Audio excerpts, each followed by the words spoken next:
fluffy speaker who will stand in one place and talk to you. I really love community engagement, and I love for you to interact with me, okay? So, hello, Nova Nordisk. All right. So, I want to welcome you all to what we call a fish bowl, okay? But first, who am I? So you just heard a little bit about me, but I am Dr. Raymona Lawrence. I'm an associate professor of health policy and community health in the Jinping Su College of Public Health at Georgia Southern University. I'm the editor-in-chief of the Journal of the Georgia Public Health Association, the director of research for the Sickle Cell Community Consortium, dual principal investigator of a $9.8 million study with Dr. Empty that was in 14 sites in 8 states. I'm a former member of the NHLBI's Cure Sickle Cell Scientific Review Committee, and I own my own speaking, coaching, and consulting business where I'm a diversity, equity, and inclusion consultant and business strategist. And that's just some of what I do before noon every day. On top of that, I've been married for 21 years. I have a 16-year-old daughter and a 6-year-old son who I absolutely adore. I love health and wellness. So where's Nina? I love health and wellness. I run a half marathon. That's 13.1 miles in 2 hours and 35 minutes, might I add. I've been a fitness instructor for years. I taught spin, other types of aerobics and weightlifting classes, and now I'm a 200-hour registered yoga instructor. So life is busy, but did I mention that on top of all that, I have SS?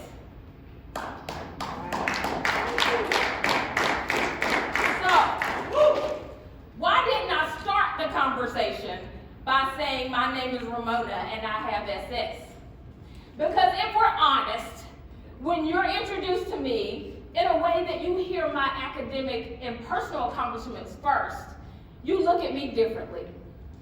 Your perspective of me comes from a source of mutual respect and maybe even some admiration instead of a source of preconceived ideas of a rude, angry, sickly, uneducated, disparate person. And why? Because you took a moment to get to know me. See, the power to control the narrative about a person or a group of people is in the hands of the individual telling the story. And many times it's not individuals with sickle cell disease who get to tell the story. It's you. See, we don't normally get the chance to make a speech about who we are. That's why I told you all that stuff in the beginning, not to start to give you my resume again. We don't get to tell the story normally. We don't talk about our accomplishments or our accolades when we walk into a doctor's office or into a meeting with someone like you. The doctor or researcher comes into the room already knowing that we have sickle cell disease. They're equipped with an agenda and a checklist and starts with a question like, how long have you had sickle cell disease? I've had moments like my first OB appointment when I learned my husband and I were expecting our first child. That should have been the happiest day of our lives, but the OB walked in and said, this is a disaster.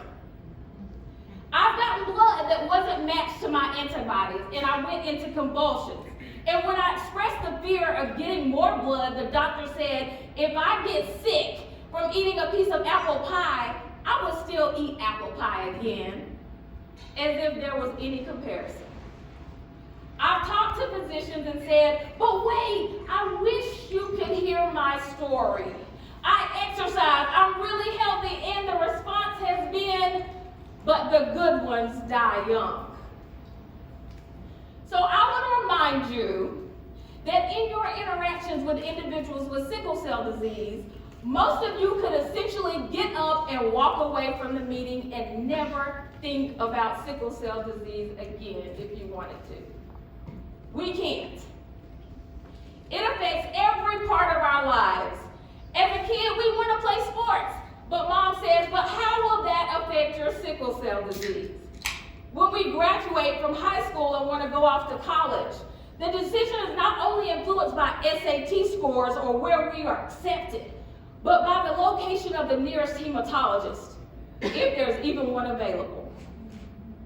When we're in college and we meet the one, we're happy, we're in love, just like you are. But then there's pause, because we often have to ask our potential spouses to take a special kind of test, a genetic test, and pray they get 2 A's. You'll catch that later if you didn't. So today, this fishbowl is meant to inspire you, but also to challenge you, to give you a different perspective of individuals with sickle cell disease, to encourage you to take the time to build relationships, and to help you realize that one individual with sickle cell disease is one individual with sickle cell disease. We are not all the same, but we are a lot like you, human. So here's how the session will go. I will ask questions of the individual within the fishbowl. Only individuals within the fishbowl can respond. Your first task is to listen. Your second task is to write down a few things as we're talking. So you don't have to write, you're fancy, you've got iPads, and so you can put those notes in the iPad, send those to us, and we will look at those later. So here's a few things that you're gonna think about. What I learned. You're gonna ask yourself, I wonder. What do I wonder about this particular topic? What is a question that you have? And the third thing is, how have I changed as a result of this conversation? Because often we go to work with communities, we take our pictures, we say the work we did was great, but we never reflect on how we actually changed ourselves as a result of the interactions with those communities. So that's one thing I want you to reflect on, is how have you changed as a result of today in these conversations? So if you have a comment, and you're not in the fishbowl, raise your hand. You can come into the fishbowl and replace someone else. They will go back out and be an observer. So if you get a little or a lot uncomfortable, it's okay. That's growth outside of your comfort zone. We have a call-out culture in our country right now where people are often ridiculed when a situation needs to be addressed. I don't believe in calling people out. I believe in calling people in to conversation. So Novo Nordisk, we're calling you in to conversation today. You say you want to be the most trusted voice in the sickle cell community. Well, trust comes from bi-directional conversation, and it comes from relationship building. So Novo Nordisk, are you ready? Yes. Okay. I mean, really, really ready. Are you ready to become the most trusted voice in the sickle cell community? Yes. All right, well, let's get started. So I need my people who are supposed to be coming up to sit in the fishbowl. Who will that be?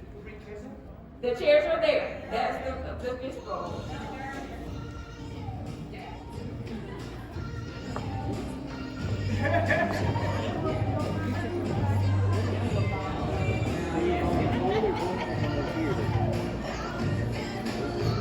All right, did you have everybody? All right, so the first thing that you'll have to do, are we missing 2 people?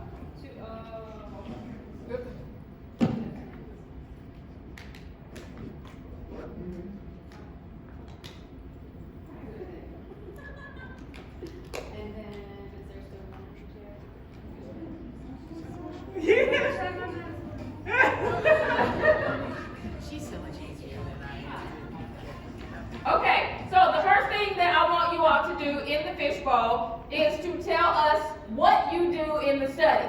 Because if someone else is out there and they have a comment or something that they want to say, or they want to jump in the conversation, they're going to have to take the place of another person that has the same, what I call, the same category, right? You got to do the same job so we have the same mix. Does that make sense? Okay, so we are starting right here. Tell us your name and what you do in the study. You're fine, sure. Okay, I'm Giselle. I have 2 roles. Okay. So I work as the program manager for our new adult sickle cell clinic, and I am also I'm also going to be a study coordinator, helping to recruit patients interested in the study. Okay, so program manager and study coordinator, okay? Hi, my name is Naya Sean, and I am from the CBO Advancing Sickle Cell Advocacy Project, and I'm the program manager for the CBO, and I am the mother of a sickle cell child. Okay, so CBO, all right. Hello, I'm Cheryl Austin. I'm the study coordinator for the study, and I assist the PI. Okay, study coordinator and assistant PI. Hello, I'm Tosin Sule. I'm from UTL Houston Sickle Cell Clinic. I'm a co-PI on the study. Okay, co-PI. Hello, I'm Kevin Kuo from Toronto, Ontario, Canada. I'm a PI on the study, and I take care of people with sickle cell disease. Perfect, a PI. I'm Sharon Bennington and I sign papers that Wendy puts in front of me. You do what?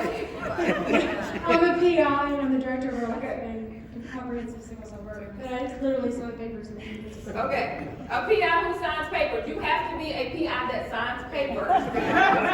Okay. My name is Dorian Archie. I am a program manager at Cayenne Wellness, CBO, dedicated towards helping patients with sickle cell disease. I myself am also a sickle cell SS patient. Awesome. So CBO. All right.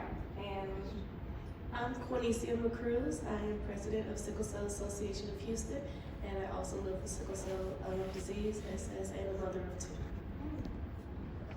2. CBO. Okay. Hi, Marsha. I'm with Piedmont Health Services and Sickle Cell Agency out of North Carolina. Whoop, whoop. And I'm one of the regional program directors, and we bring in the community aspect to the program. Okay, so another CBO and community. Okay, so do one more. Okay. Hi, my name is Janine Tate, and I am with the Mississippi Sickle Cell Foundation, the CBO there in Mississippi, and I'm also an adult sickle cell warrior, SS. Okay, awesome. Do we have all roles covered? Yes. Okay. All right, so the first thing we're going to do is level set a little bit about what we're actually doing here. So the first question is, what does Ascent 1 do for individuals with sickle cell disease? What does Ascent 1 do for individuals with sickle cell disease? In your own words, what do you know about what it will do?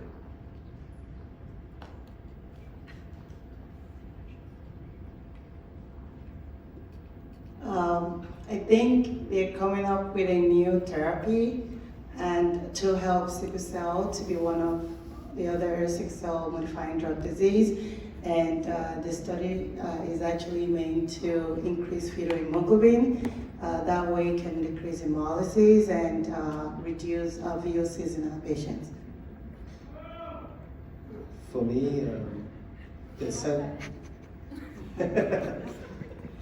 me, Ascent 1 is a way out for us to unshackle ourselves from hydroxyurea, from the long shadows of hydroxyurea. Okay, unshackle ourselves from hydroxyurea, okay. I heard the 2 PIs, what, CBOs, what does it do? Somebody from a CBO. I guess from our perspective, Ascent 1, I really like the way you put it, unshackling ourselves from hydroxyurea, which I know for a lot of sickle cell patients, it's a coin toss as to whether or not we're going to take it or not. So, Okay. a way out. I was going to say it empowers patients to be part of the solution of advancing care for not only them, but for all the other sickle cell warriors. Okay, empowering patients, okay. Anybody else? Does anybody not understand exactly what's happening with the tribe? I understand better now.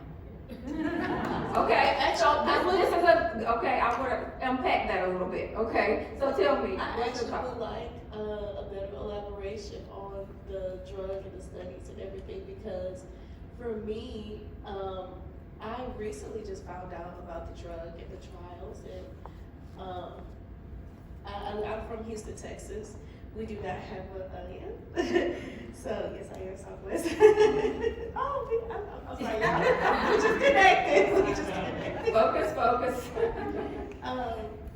So we don't have, I do not see a lot of studies, I do not see a lot of trials.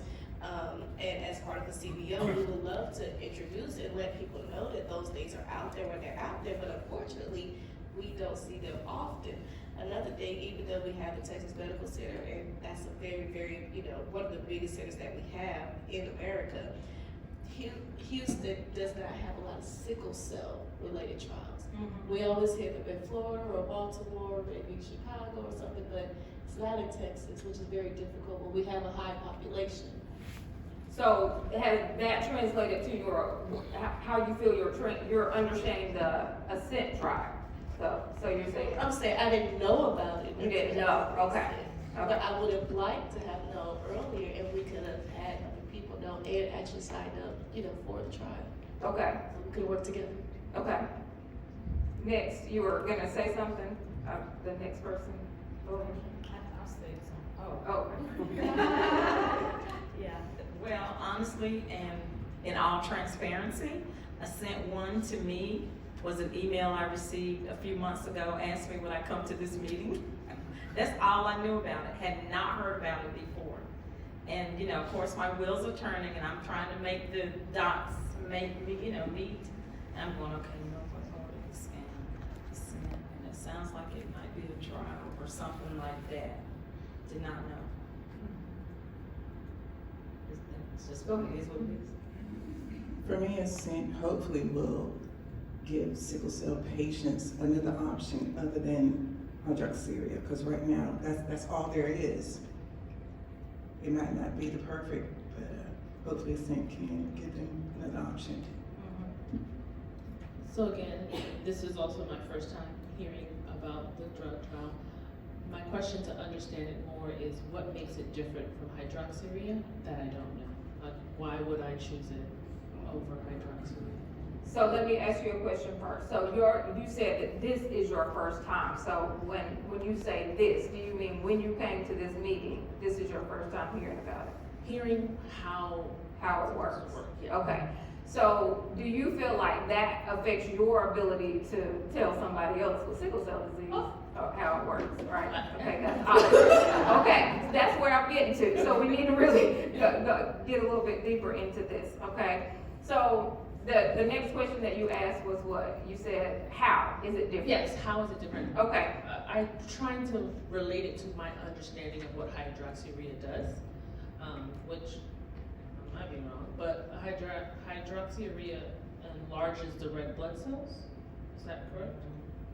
It does as a secondary effect from increasing fetal hemoglobin. Yeah, I was gonna say it tricks the body into thinking it has more fetal hemoglobin.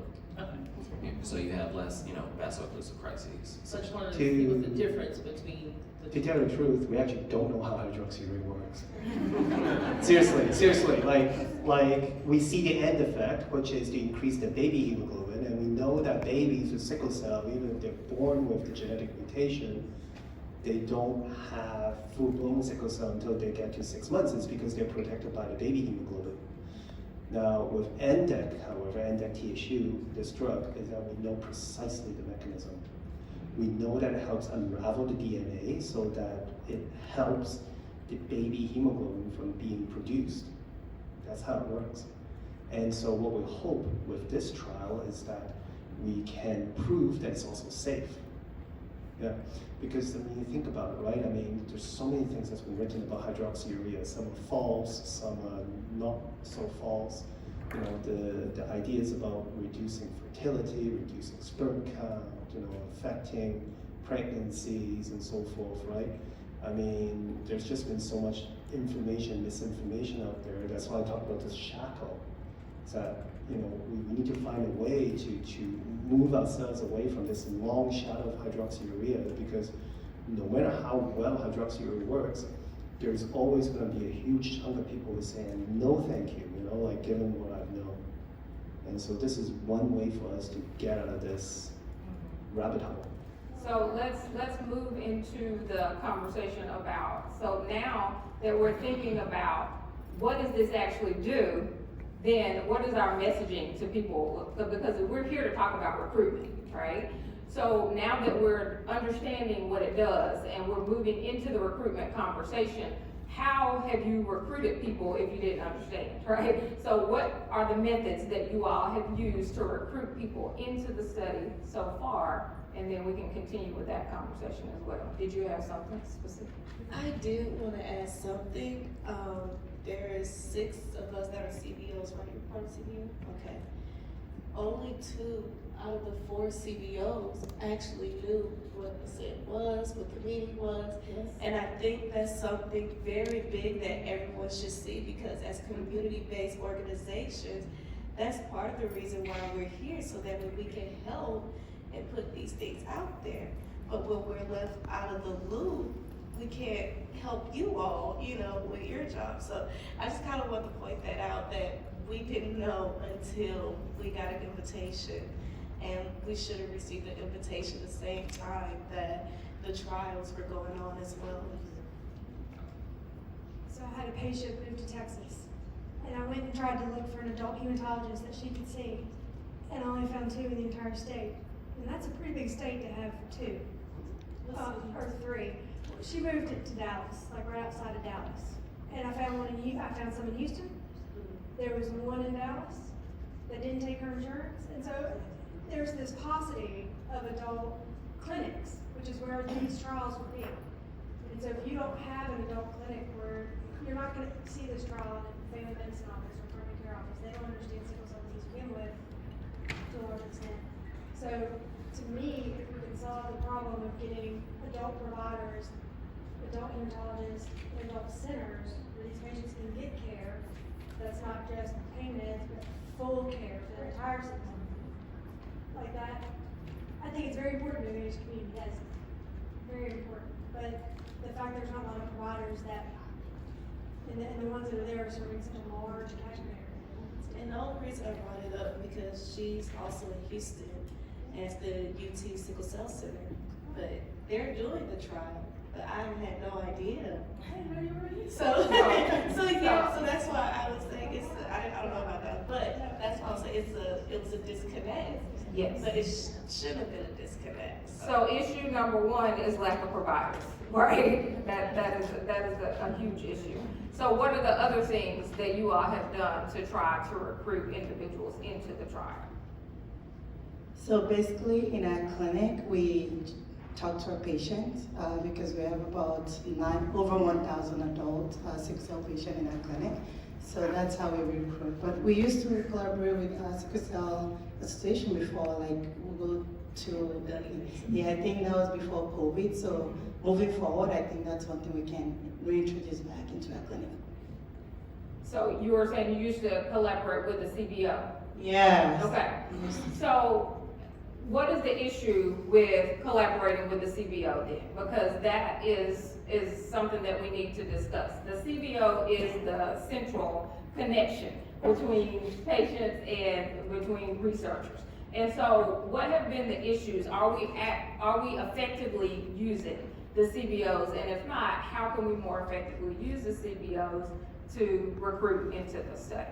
I think you made an excellent point. The CBOs are the bridge between the community and the research arm and the medical arm. And if we aren't aware of what's happening, then we kind of help dispel the distrust that's kind of inherent, I think, in the patient population when you're bringing up new medical trials. Nobody wants to feel like a guinea pig. So if the CBOs are not knowledgeable and having all of the adequate information, not just in terms of the mechanisms and how the drug works, but also in terms of what is the level of care going to be provided to that patient, what are the resources going to be provided to that patient while they're involved in this trial, what is the care plan after the trial is completed. If the CBO itself doesn't have the knowledge to develop that level of trust, then we can't present that same level of trust to the patient population. So I think for groups like pharmaceutical companies who are trying to get more access to that patient population, increasing, not just inviting us out to a meeting like this and saying, oh, here this information, put you up in a hotel, all those kind of things, but actually taking time to have face-to-face investing in what that CBO may be doing, not just in regards to your drug or your trial, but what are the other programs that CBO may be doing for their patient population, and how can you guys be involved in that to increase your visibility? Because then that will also help dispel that trust, and give a level of trust to you guys without us. What kind of impact do you think COVID had? She mentioned COVID and how collaborated before, but now we're after COVID and trying to reestablish all those relationships. It seemed to have been broken because we couldn't get together, we couldn't have functions, we couldn't have, and so everything kind of, getting people revved back up. Because we used to have camp all the time and all this other stuff, and it just kind of, like 2 years. So she asked about the impact of COVID, because we were saying that COVID has broken some of those bonds between researchers and CBOs. So how do we bring that back at this point? I think it was mentioned, I think a lot of CBOs have support groups. Our CBO does, and because of COVID, it has become completely virtual, and we do, offer organizations to come to speak on that support group and provide education and awareness. So that is also an opportunity for you guys to be visible in the community in a virtual setting, because there are some sickle cell patients who are still wary about being in public spaces. We also have support group meetings that we host across all of our different regions as well. And again, that's a great way to increase that visibility and be taking part in what other programs that CBO has going on. The one thing that is just kind of resonating with me is, I think you mentioned it, bring the CBO in at the beginning, if at all possible. I know we all get caught up in what we do, clinicians, researchers, physicians, you get sort of get tunnel vision sometimes. But we also play a vital role. And I think that gets lost in the mix sometimes, and it's almost like an afterthought. Oh, the CBO is down the corner, they might be able to help us recruit some people, because we can't get them. So to bring us in, and to also, as Dr. Edwards so eloquently spoke, what are you bringing to the CBO? Just a question. So how well do you all think that your teams understand the sickle cell community and their needs as it relates to the messaging that you can give people about this and study? So how well do they understand the needs specific to the sickle cell community, and then what messaging based on those needs can we give the community that would make them want to join the trial?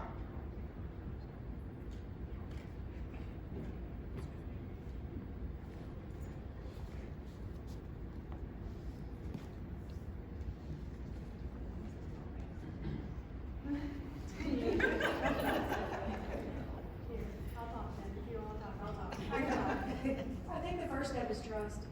The first step is you have to be involved in their lives, not just like, I want you in this trial, but I'm here to provide something for you. And you do that first. Like, what do you need? Do you need, help at camp? Do you need help with this function? Do you need, space for this? Or trying to help that community before, you don't come with the want. Come with the give first. And then ask for the want.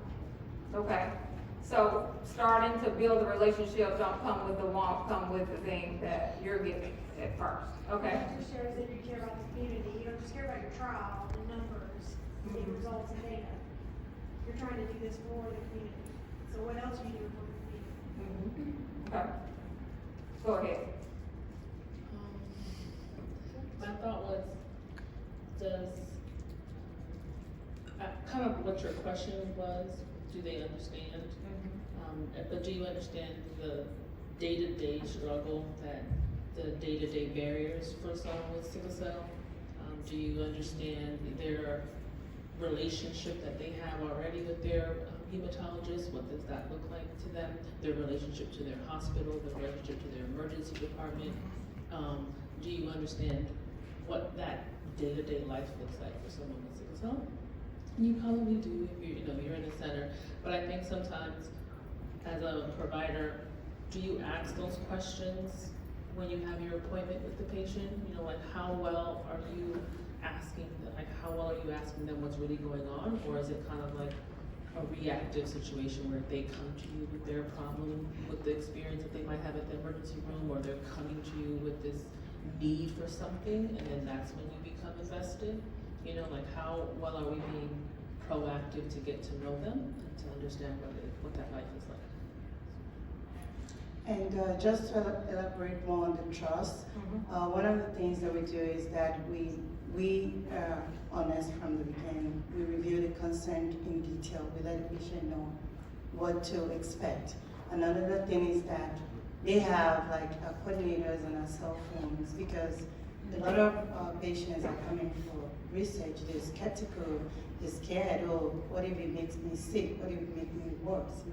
So, and the clinical, the study drug, nobody knows much about it. They won't even go to the hospital. So we ask them, just, you have a cell phone number. You can reach us even weekend and night. So that's one of the ways to let them trust us.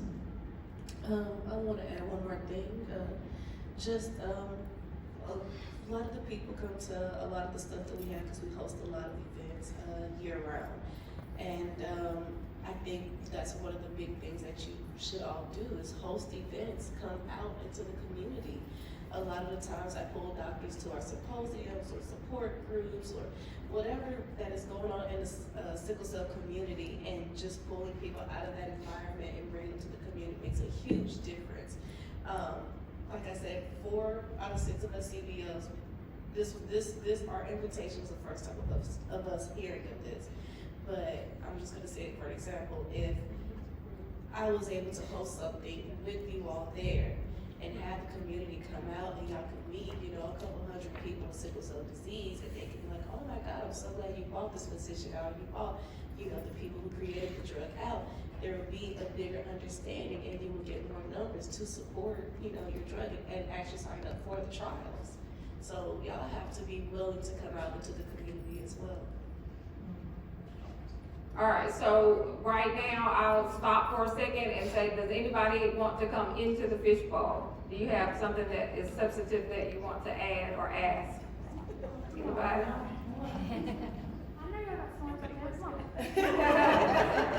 We'll switch you out. You got to come quick, go once, go twice.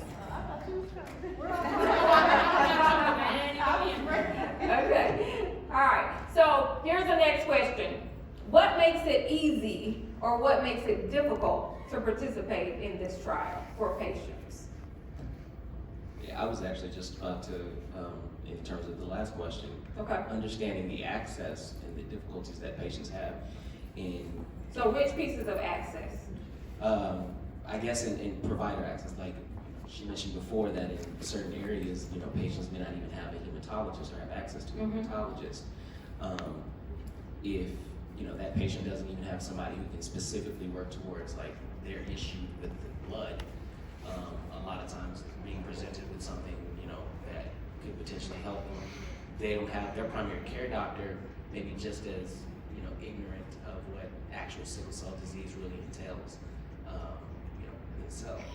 So if you have a large patient population who doesn't even have access to kind of the bare minimum of what they need to treat their illness, you're going to continue to run into roadblock after roadblock in terms of their willingness or even their availability to be a part and participate in trials like this, because they're too busy thinking about, okay, well, how can I afford my next doctor's appointment? How can I get to the next, ER the next time I have to go?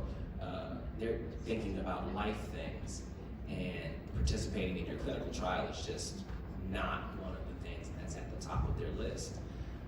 Because day to day, they're just trying to figure out, how can I survive? How can I get over that next hill?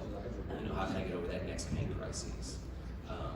So I think knowing how to meet them where they are, and I think that's I think really what it boils down to, meeting them where they are, will quash a lot of the issues that you have. And I think you really just highlighted that in terms of like being out there in the community face to face with us. So what are some specific things that either your sites or Novo Nordisk can do then? Y'all can sponsor. So my organization, Sickle Cell Association of Houston, we have a program called Access to Care. That is medical transportation. A lot that has come up in the conversation is that patients do not have rides or cannot get to the trials. Well, if they can't get there and y'all have no way to voucher, we can provide that. Y'all can sponsor that, y'all can fund through us, and we can get that to the patient. There's more than one way, to skin a cat. So I'm just saying, if y'all really want it out there, the CBO, that's our whole point, is to connect in ways that you can't connect. If you cannot directly get to that patient, but we will bridge that gap for you all. So sponsorship is a very big thing. So at my center, we have a patient committee for the Red Cell program. So what it composed of are clinicians, administrators from the hospital, but also CBOs and patient advocates. And the issues are brought to us. I mean, unfortunately we don't see all the issues. Again, we're a very big site. We have more than 1,000 patients. But at least some issues get brought to the forefront before it gets, so we can proactively address them. I think that would be something that sort of model may work in other sites as well. Just to ask you, right now they currently have like transportation assistant for patient to get to the Speak into the microphone. Oh, right now, Accent One has transportation assistant to get patient to the site. So are you saying, instead of using, outside transportation, they should go through like community? Would that help enrollment? Is that what you're saying? So I was using it as an example. So I know I'm saying for Houston, like you said, that you have the transportation, but we got Mississippi, Louisiana, I don't know exactly where, but every state, North Carolina, I'm saying that every state does not have that. So what I'm saying is, for those states that don't have that, that is something that they can fund and give to the CBO to give to that person if they just can't get that connection. I'm not saying it has to go, instead of going to you.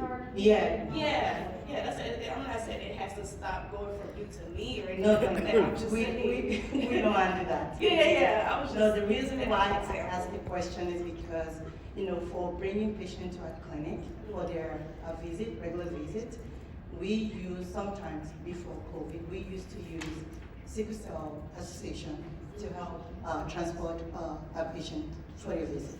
So that's why I asked. Would that also help Novo Nordisk? Yeah, Yeah, it would also help. Yeah, that's like, it would still help. So if you had a patient, you would just let us know that patient and just, give us just information. Let us know that they are doing the trials and whatnot and that they need a ride, and we will get that. And in Houston, because it's so big, rides it'll be between $80 to $130 just to get to the clinic and all the way back home. Houston is very, very big. It's an hour to get from the south side to the north side. So just imagine someone trying to get to the center and back. So yeah. So we have about 4 minutes left, and so I'm going to ask you about one question. We could do this for hours. There's so much to unpack here. But given the things that Dr. Edwards talked about before about the mistrust, what are we actually doing to build that trust with the sickle cell community? This is the last question that I'll ask. What is it that we're actually doing or we're actually willing to do to bridge that gap with the sickle cell community? For us in Mississippi, one of the things that we're doing is we invite parents and patients out to different activities and events that we do. I think that's the main thing that we can have to build trust, is that if they can trust in us and the work that we're doing and the work that they see that we're doing, then we can recommend other different services to them as far as healthcare providers, because we all know that living with sickle cell is more than just a blood disease. So we want them to be educated to know what other type of doctors that they need. So I think that's the first thing, with us as a CBO is to gain their trust by inviting them out. So that even with the things that we start out with doing stuff for children, and they continue to stay with the foundation, what we do. So that's one of the things that we've done throughout our services in Mississippi. We try to attend. Other people can't hear. My husband does a great thing about pilots.